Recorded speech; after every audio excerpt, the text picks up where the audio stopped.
नाजरीन आदाम, मैं रिदा खानम आपका खैर मकदम करती हूँ सियासत टीवी के प्रोग्राम रिव्यू ऑफ न्यूज़पेपर में। सियासत टीवी आपके लिए लेकर आया है एक ऐसा प्रोग्राम जिसमें हम आपको आज के अखबारात की अहम खबरों के बारे में बताएंगे, जिसमें लोकल, नेशनल और इंटरनेशनल खबरों पर डिस्कशन करेंगे और आपको अहम खबरों की जानकारी भी देंगे। हम इस प्रोग्राम में हर ज़रूरी खबर पर रोशनी डालेंगे, चाहे वो लोकल हो, नेशनल हो या फिर इंटरनेशनल।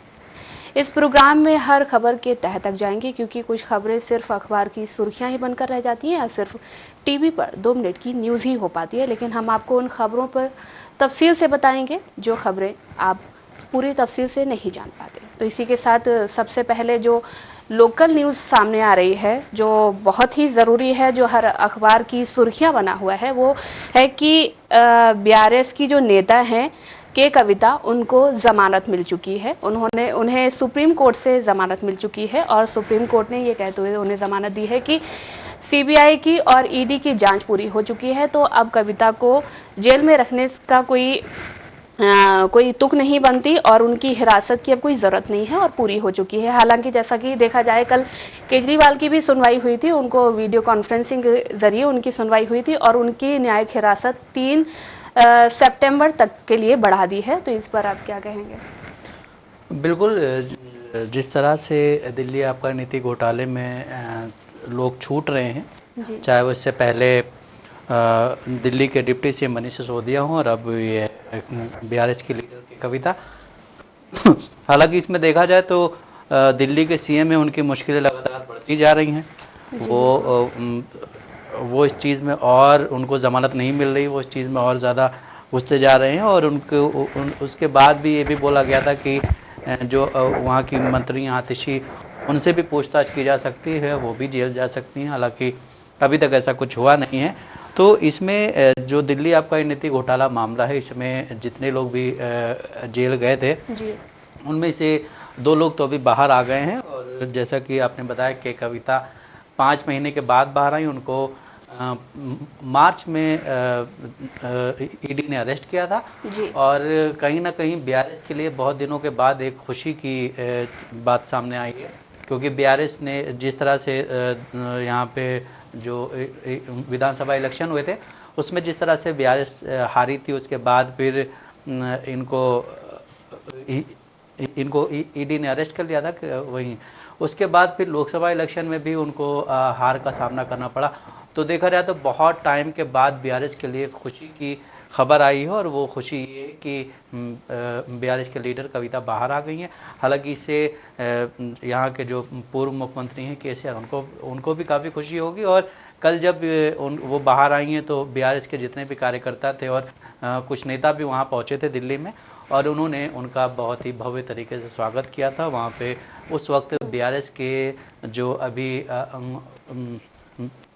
क्या बोलते हैं, ये बीआरएस के कार्यकारी अध्यक्ष जो हैं केटीआर, वो भी उस वक्त वहाँ पे मौजूद थे। और कविता ने सबसे पहले निकल कर के एक जो बोला है, उसमें ये बोला है कि हम लड़ेंगे और ख़ुद को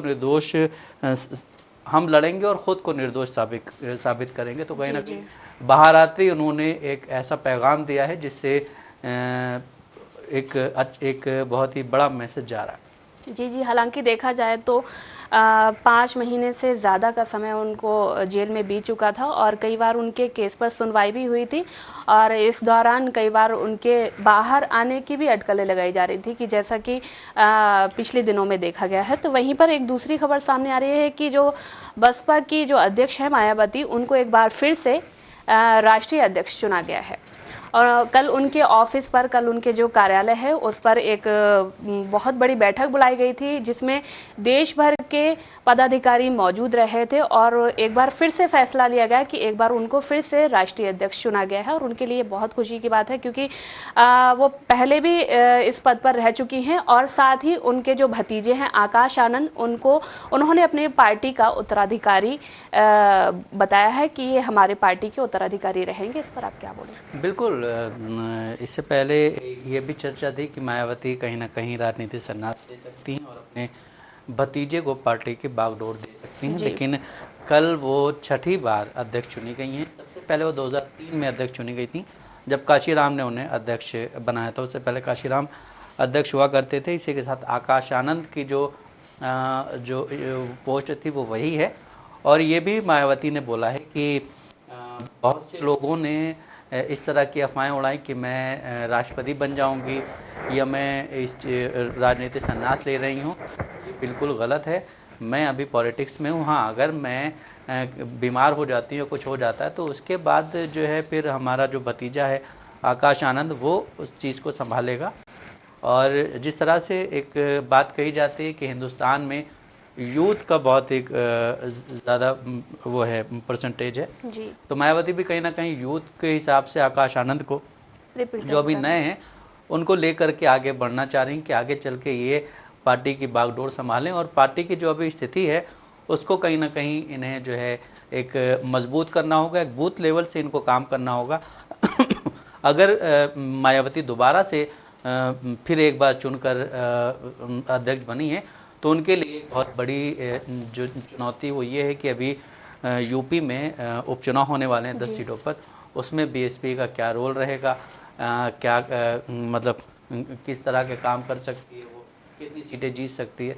उसी के साथ जो और हरियाणा में अभी उनका एक कोलैबोरेशन हुआ है, और भी जो जितने भी स्टेट्स में इलेक्शंस होने हैं वहाँ पे ये बीएसपी कितना कारगर साबित होगी। मायावती के लिए एक बहुत ही, इस वक्त अगर इनको अध्यक्ष बनाया गया तो इनके ऊपर काफ़ी जिम्मेदारियां हैं। जी। वहीं पर एक और खबर सामने आ रही है जो आज की ये खबर है, और बहुत ज़रूरी खबर बोला जा सकता है कि आरएसएस के जो प्रमुख हैं, जो आरएसएस के चीफ हैं मोहन भागवत, उनको Z+ सुरक्षा बढ़ा दी गई है। और उनको पहले से ही उनके पास Z+ की सिक्योरिटी थी, जो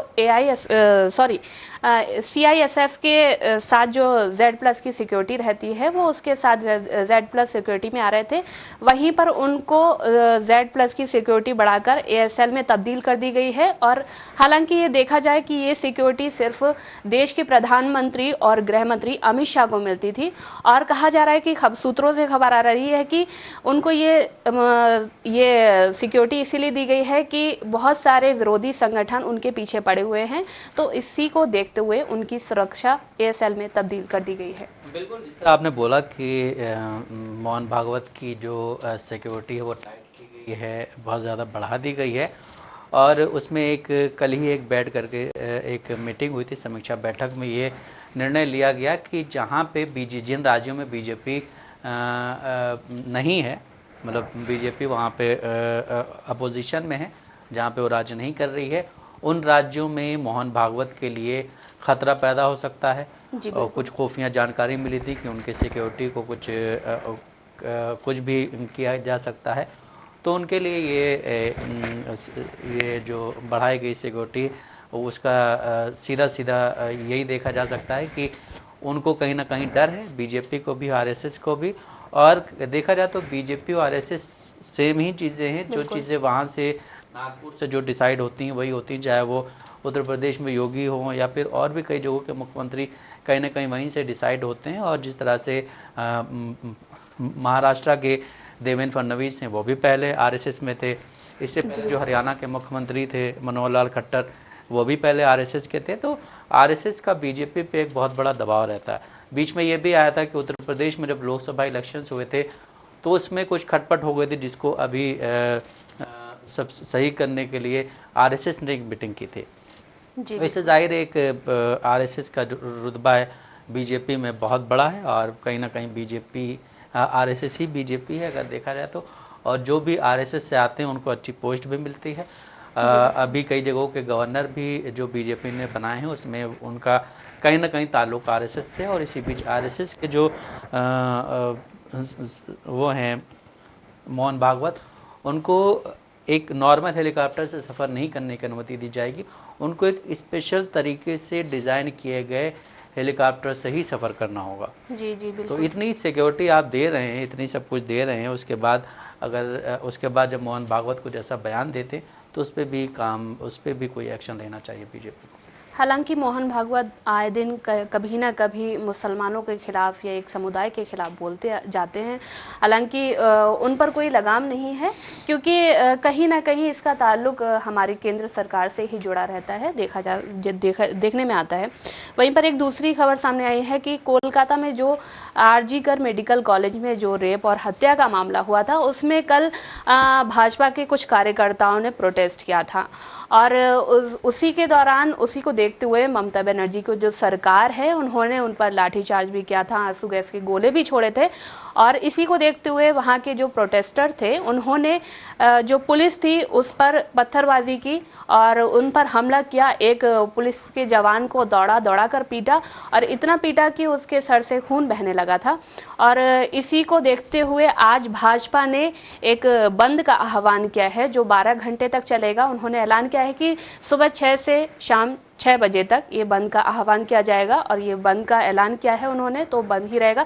और वहीं पर दूसरी तरफ टीएमसी की जो ममता बनर्जी हैं, उन्होंने बोला है कि कोई भी बंद नहीं रहेगा, और जैसी दिनचर्या चलती है वैसी दिनचर्या चलती रहे, लोग ऑफिस जाएं, स्कूल जाएं, जैसा कि आम दिनों में रहता है वैसा ही करें, कोई बंद का हवा नहीं है। इस पर आप क्या कहेंगे? देखिए, सबसे पहले आपने बोला कि कल जो वो हुआ था प्रोटेस्ट छात्र समाज की तरफ से, उसमें एक पुलिस वाले को ज़ख्मी किया गया। उसमें हालांकि गलती प्रोटेस्टर्स की भी थी। जब एक जगह पे बैरिकेटिंग लगी हुई, आप उधर नहीं जा सकते हैं, तो आपको नहीं जाना चाहिए था। खैर, ये तो हुई उनकी अपनी बात, लेकिन एक नहीं, उसमें काफ़ी सारे तकरीबन 8-10 पुलिसकर्मियों को जो फ़ोटोज़ आ रही, वीडियोज़ आ रहे हैं, वो घायल हुए हैं और बहुत बुरी तरह से उनको चोटें आई हैं। तो ये इस पे भी कल जो है ममता सरकार ने कहा है कि जो आज का मतलब कल का जो छात्र वाला आंदोलन कह लें, एक प्रोटेस्ट कह लें जो था, वो कहीं ना कहीं बीजेपी की गंदी राजनीति का सबूत था। जी बिल्कुल। बीजेपी ने जिस तरह से आज 12 घंटे के कोलकाता बंद का, बंगाल बंद का आह्वान किया है, उसका कनेक्शन कहीं ना कहीं कल से ज़रूर जुड़ा हुआ। और ममता सरकार ने हालांकि ये भी बोला है कि बीजेपी बहुत ही गंदी तरह की राजनीति कर रही है। जहाँ जहाँ पे इनकी सरकार है, वहाँ पे ऐसे जब कोई काम होता है, अभी महाराष्ट्र में हुआ, तो वहाँ पे जो लोग प्रोटेस्ट कर रहे थे उनके खिलाफ एक रिपोर्ट लिखी गई, एफआईआर दर्ज की गई। इसी तरह जब किसी और स्टेट में होता है जहाँ पे बीजेपी की गवर्नमेंट नहीं होती है, तो वहाँ पे आप इतना ज़्यादा प्रोटेस्ट करते हैं। तो ममता सरकार कहीं ना कहीं इस चीज़ को लेकर के काफ़ी अलर्ट मोड में है।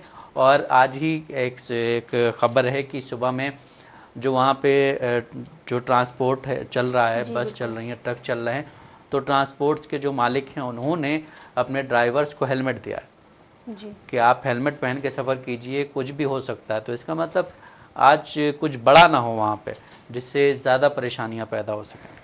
देखा जाए तो कहीं ना कहीं अराजकता का माहौल पैदा करने की कोशिश की जा रही है। जिस तरीके से भाजपा अपने कार्यकर्ताओं को इस चीज़ की छूट देती है, और वहीं पर अगर देखा जाए कि कुछ दिन पहले जो मध्य प्रदेश में जो मामला हुआ था, उनका घर ढहा दिया गया था, वहाँ पर भी कुछ लोगों ने विरोध प्रदर्शन किया था।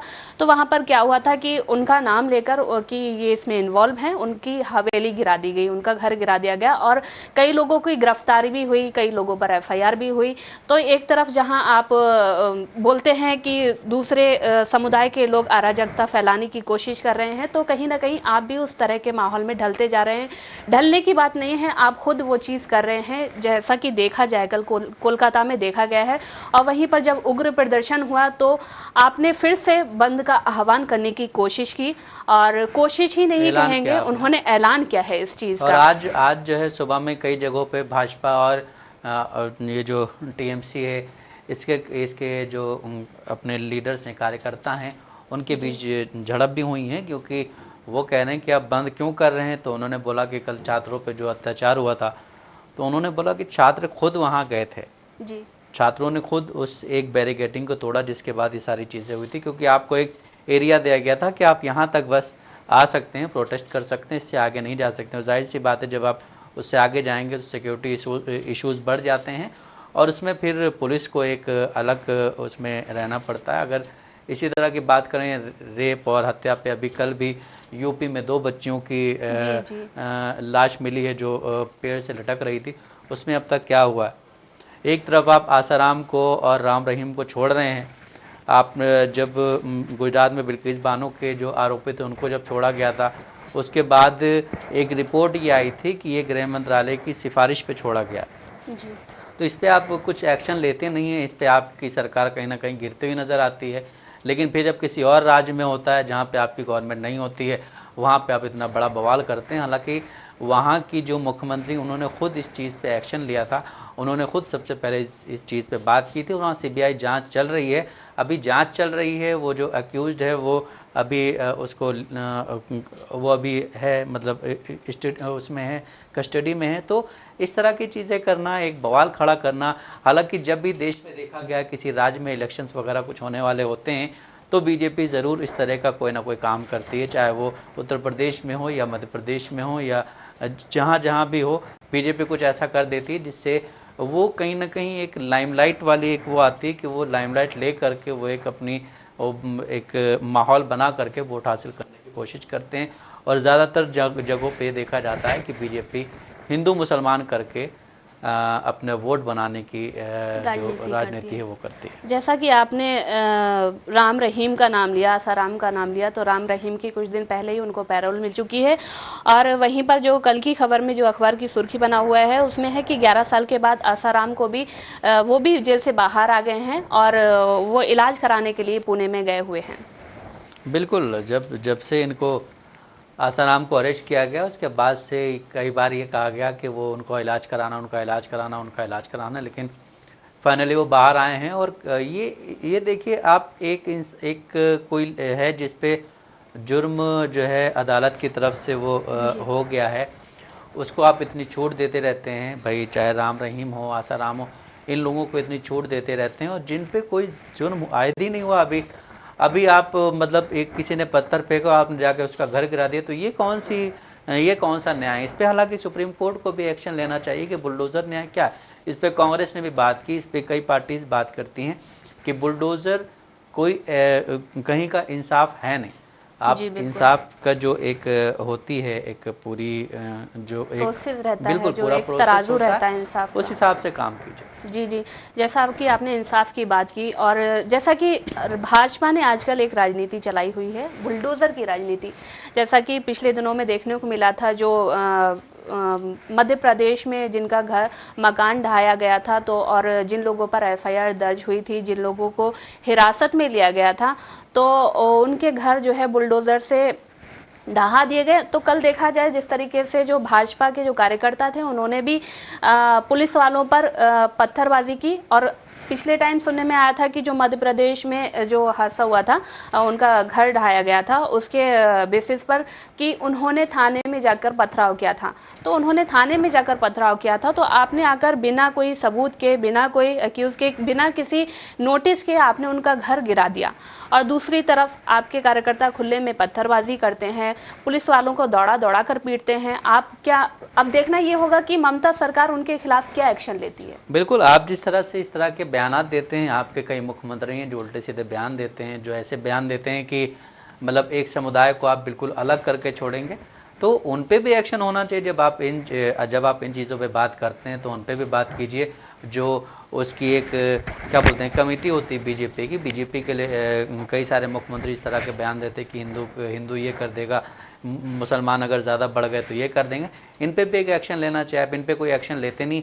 एक इंसान ने कुछ किया नहीं, या अगर उसने कुछ किया है तो उसको पकड़िए, उसको अरेस्ट कीजिए, उसका एक प्रोसेस होता है वो पूरा कीजिए, लेकिन आप जाकर सीधे सीधे उसका घर गिरा देते हैं। जी जी। तो वहीं एक और खबर सामने आई है जो यूपी से है कि यूपी में लखनऊ मंडल में आने वाले 8 स्टेशनों के नाम यूपी सरकार ने बदल दिए हैं और इसकी एक सूची भी जारी कर दी गई है। और जो सूची जारी की गई है उसमें जो स्टेशनों के नाम दिए गए हैं वो एक शहीद स्थल और धार्मिक स्थलों के नाम पर वो नाम रखे गए हैं। बिल्कुल, ये स्टेशंस के नाम अमेठी के बदले गए। अमेठी के 8 स्टेशंस के नाम बदले गए। उसमें जो ये है एक स्टेशन है फुर्सतगंज, उसका नाम बदलकर तप्तेश्वर धाम रखा गया है। कासिमपुर खाड़ का नाम बदलकर जय सिटी रखा गया है और जैस का नाम बदलकर गुरु गोरखधाम रखा गया है। बानी का नाम बदलकर स्वामी परमहंस रखा गया है। मिसरोनी का नाम बदलकर माँ कालकी धाम रखा गया है। निहालगढ़ का नाम बदलकर महाराजा बिजली पासी रखा गया है। वारिसगंज का नाम बदलकर अमर शहीद भाले सुल्तान रखा गया है। और वहीं आखिर में अकबरगंज का नाम बदलकर माँ अहोरवा भवानी धाम रखा गया है। तो ये इस तरह के जब नाम बदले जाते हैं, आप नाम बदलने पे इतनी ज़्यादा वो करते हैं कि आप हर चीज़ का नाम बदल देते हैं। जब से 2017 से उत्तर प्रदेश में बीजेपी की गवर्नमेंट आई है, तब से हम देख रहे हैं कई स्टेशंस के कई जगहों के नाम बदले जा रहे हैं, चाहे वो प्रयागराज हो या फिर और भी कई ऐसे जगह हैं जिनका नाम बदला गया है। आप नाम बदलने के साथ में वहाँ पे डेवलपमेंट क्या कर रहे हैं, ये बहुत महत्वपूर्ण रखता है। इसी में अखिलेश यादव ने एक बहुत ही बड़ा बयान दिया है, जो उन्होंने कहा है कि आप नाम बदल रहे हैं, नाम बदलने के साथ आप जो रेल की व्यवस्था है उसको भी बदलिए। उन्होंने कहा है कि नाम बदलने के बाद अगर आपको फुर्सत मिल जाए तो रेल हादसे जो हो रहे हैं, रेल एक्सीडेंट जो हो रहे हैं, उनकी भी समीक्षा कीजिए, क्योंकि उन्होंने तो रिकॉर्ड बना दिया अपने आप में।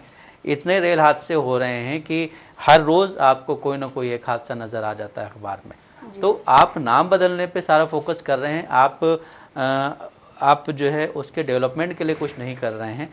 और ये जो नाम बदले गए हैं, ये जब अमेठी की सांसद जो बीजेपी की थी स्मृति ईरानी, उन्होंने ये 8 नाम बदलने के लिए एक लेटर लिखा था, जो देश के गृह मंत्री और रेल मंत्री को लिखा गया था कि आप इन जगहों के नाम बदलिए। तो कहीं ना कहीं ये प्रोसेस बहुत पुराना है। जी जी, जैसा कि आपने बोला कि स्टेशनों के नाम बदले जा रहे हैं, और कहीं देखा जाए तो दूसरी तरफ रेल हादसे हो रहे हैं। हालांकि जो रेल मंत्री हैं अश्विनी वैष्णव, उनको तो रेल मंत्री के नाम से प्रसिद्ध कर दिया गया है, क्योंकि आए दिन कोई ना कोई हादसे देखने को मिलते हैं, जहां पर वो एक फ़ोटो सेशन के लिए तैयार खड़े मिलते हैं। तो वहीं एक आज यूपी में इस तरह की जब चीज़ें होती हैं, नाम बदले जाते हैं, तो इसमें जब मायावती जब मुख्यमंत्री थी तो उन्होंने भी कई जगहों के नाम बदले गए, जिसके बाद समाजवादी पार्टी ने आके वो चेंज कर दिया। वहीं कल जब मायावती को छठी बार अध्यक्ष बनाया गया, तो उसमें बीजेपी के एक मथुरा के एमएलए हैं, जिन्होंने कहा है कि मायावती उत्तर प्रदेश की सबसे भ्रष्ट मुख्यमंत्री रही हैं। उन्होंने ये भी कहा है कि पहली बार जब वो मुख्यमंत्री बनी हैं तो वो बीजेपी के साथ गठबंधन में मुख्यमंत्री बनी थी, तो बीजेपी की सबसे बड़ी गलती ये थी कि उनको मुख्यमंत्री बनाया। और इस पर देखा जाए तो अखिलेश यादव ने भी कल एक बयान दिया था। उन्होंने कहा था कि उन्होंने कहीं ना कहीं मायावती का समर्थन किया था और बीजेपी पर निशाना साधा था, जिसके बाद मायावती ने अखिलेश यादव का आभार व्यक्त किया था कि आपका बहुत बहुत आभार, आपने इतना कुछ बोला है। तो ये जो यूपी की राजनीति है, इसमें नाम बदलने की प्रक्रिया तो पहले से चलती रहती है, लेकिन इस तरह से जिस तरह से नाम बदलने की प्रक्रिया चलती है उस हिसाब से काम भी चलता है। मायावती के ज़माने में भी लॉ एंड ऑर्डर बहुत सख्त हुआ करता था। अखिलेश यादव के ज़माने, अखिलेश या समाजवादी पार्टी का जब उसकी गवर्नमेंट थी तो उत्तर प्रदेश में रोड्स बनती थी, उत्तर प्रदेश में काफ़ी सारे काम होते थे।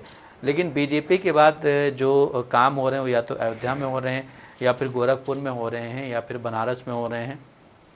बाकी आप कहीं डेवलपमेंट इतना नहीं देख पा रहे हैं, क्योंकि आपका जब काम सिर्फ हिंदू मुस्लिम करना ही है तो आप डेवलपमेंट कहाँ कर पाएंगे। जी जी, जैसा कि आपने हिंदू मुस्लिम की बात की, तो जैसे कि भाजपा के नेता आए दिन कोई ना कोई ऐसे बयान देते रहते हैं जो वो सुर्खियों में बने रहते हैं।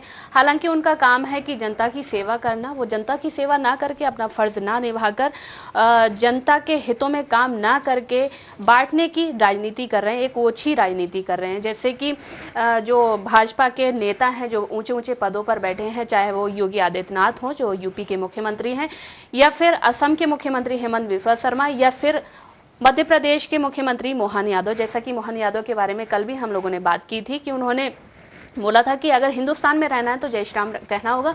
वहीं दूसरी तरफ हेमंत बिस्वा शर्मा के बयान भी आए दिन सुर्खियों में बने रहते हैं। आज भी उन्होंने एक ऐसा बयान दिया है, उन्होंने बोला है कि अगर असम में ऐसे ही मुसलमानों की जनसंख्या बढ़ती रही तो आने वाले दिनों में आंदोलन की स्थिति पैदा हो जाएगी। ये कहीं ना कहीं एक लोगों को, एक समुदाय को भड़काने की आप कोशिश कर रहे हैं। बिल्कुल, असम के मुख्यमंत्री का जो भी बयान आता है उसमें कहीं ना कहीं मियाँ भाई का जिक्र ज़रूर होता है। बिल्कुल, बिना मियाँ भाई का कोई भाषण नहीं चलता है। हालांकि आप एक राज्य के मुख्यमंत्री हैं और आपको इस तरह की बातों से थोड़ा परहेज़ करना चाहिए। इससे ये होगा कि एक जो समाज है वो कहीं ना कहीं आप उसको उग्र बनाने की, उसको भड़काने की कोशिश कर रहे हैं।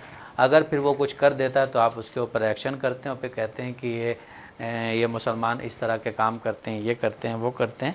और हेमंत बिस्वा शर्मा इस तरह के बयान दे करके कहीं ना कहीं सुर्खियों में रहने की कोशिश करते हैं। जी बिल्कुल। हालांकि आप सुर्खियों में रहिए, लेकिन इस तरह के बयान मत दीजिए, क्योंकि आप एक राज्य के मुख्यमंत्री हैं, आप एक बहुत ही बड़ी पोस्ट पे हैं। और इस तरह के बयान देना बीजेपी में, मुझे लगता है कि इस तरह के बयान दे करके आप ऊपर तक जा सकते हैं, आपको अच्छी पोस्ट मिल, तो आपको तो मिली हुई है। जी बिल्कुल। आप एक प्रदेश के मुख्यमंत्री हैं, उसके बावजूद आप इस तरह के बयान दे रहे हैं कि मुसलमान ये हो जाएगा, मुसलमान वो हो जाएगा। उन्होंने तो ये बोला है कि मुसलमानों की आबादी अगर बढ़ गई तो हिंदुओं को आंदोलन करना पड़ेगा। एक आंदोलन की स्थिति पैदा हो जाएगी, कहीं ना कहीं एक ये भड़काने वाला बयान है, कहीं ना कहीं एक ओछी राजनीति का ये प्रतीक माना जाता है। जिस तरह से वो बयान देते हैं आए दिन कुछ ना कुछ मुसलमानों के खिलाफ, देखा जाए कि दूसरी पार्टियां भी हैं, उनके भी नेता हैं, तो उनको इस तरीके के बयान देने से बचना चाहिए, क्योंकि वो भी कहीं ना कहीं उनके खिलाफ बोलते हैं, मुखर होकर बोलते हैं।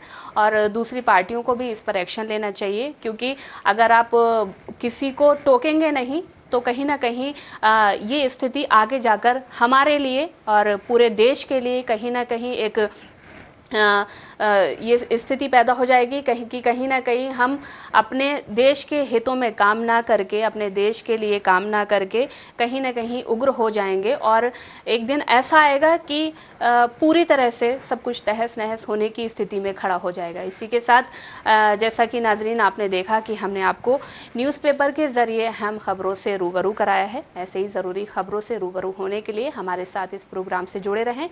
और अगर आपकी इस प्रोग्राम से रिलेटेड कोई भी ज़रूरी बात है तो कमेंट बॉक्स में ज़रूर लिखें। और इसी के साथ मुझे और मेरे साथी अशर यासुर को दें इजाज़त, और इसी के साथ हमारे साथ सियासत टीवी पर बने रहें। अल्लाह हाफिज़।